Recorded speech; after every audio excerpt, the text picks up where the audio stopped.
Welcome to the second day of preposition. As you all know that we have started a series of preposition and in this series you are going to learn a lot. इसीलिए आपने अभी तक अगर इस channel को subscribe नहीं किया, subscribe करें और क्वालिटी कंटेंट आप यहाँ से सीख सकते हैं.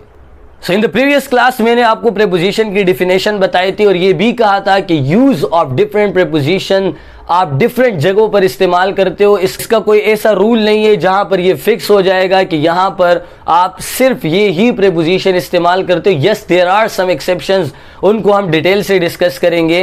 बट बिफोर गोइंग देयर मैं आपको प्रेपोजिशन की डिफिनेशन और उनका थोड़ा सा और डिटेल बता देता हूं, फिर हम बढ़ेंगे अपने लिस्ट की तरफ. As you can see the definition of preposition, that preposition is a word placed before a noun or pronoun to show the relationship. Preposition एक ऐसे वर्ड को कहा जाता है जो नाउन और प्रोनाउन के दरमियान रिलेशनशिप को बताने के लिए हम यूज करते हैं. Let's look at the example. I put my hand on the table. Here if the word on is omitted, there is no relation left between the word hand and the table.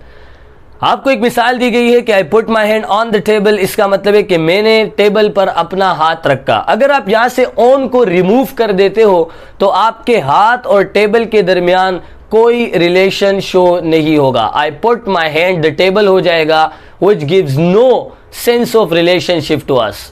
इसीलिए relationship को show करने के लिए जरूरी है कि आप preposition का इस्तेमाल करें. माय फ्रेंड, प्रेपोजिशन बहुत अहम टॉपिक है. It's going to be very easy for us but difficult for other people. अब जरूरी नहीं है कि प्रेपोजिशन को आप सिर्फ नाउन और प्रोनाउन से पहले ही यूज कर सकते हो.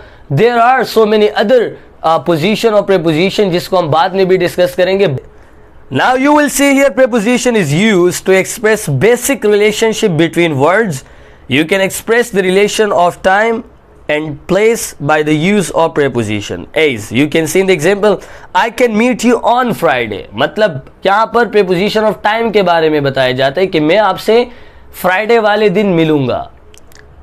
In October, अक्टूबर में मिलूंगा. At 7 PM, 7 बजे मिलूंगा. For an hour, 1 घंटे के लिए मिलूंगा. इसी तरह आप preposition of time or preposition of place. I will meet you at university, in Karachi, outside the library, etc.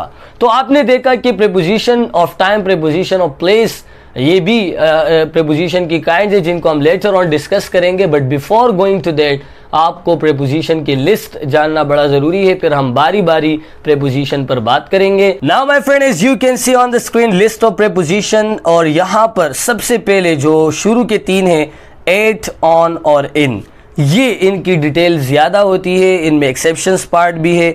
हम बारी बारी सबको इंशाल्लाह डिस्कस करेंगे अपने एक लेक्चर में, इसीलिए जुड़े रहे हमारे साथ. पहले पर आपको मिलेगा at, the second is on, in, by, to, through, across, along, from, off, up, down, about, above, below, near, over, under, or you might say underneath, between, among, before, during, after, until, till, for, since, with, without, around, round, against, except, like, ago. तो जैसे कि आपने देखा list of prepositions, आपको चंद prepositions दिए गए. हम बारी बारी इन तमाम पर वीडियोस लेकर आएंगे. जिन पर डिटेल से बात करनी होगी हम उन पर डिटेल से बात करेंगे, और जहां पर आपको शॉर्ट तरीके से समझाने की ज़रूरत होगी वहां पर हम शॉर्ट वीडियोस की मदद से आपको समझाएंगे. इसीलिए stay connected with us, share this channel with your other friends, ताकि वो भी इस क्वालिटी कंटेंट से फ़ायदा उठा सके. तब तक के लिए अपना ख्याल रखें. अल्लाह हाफिज़.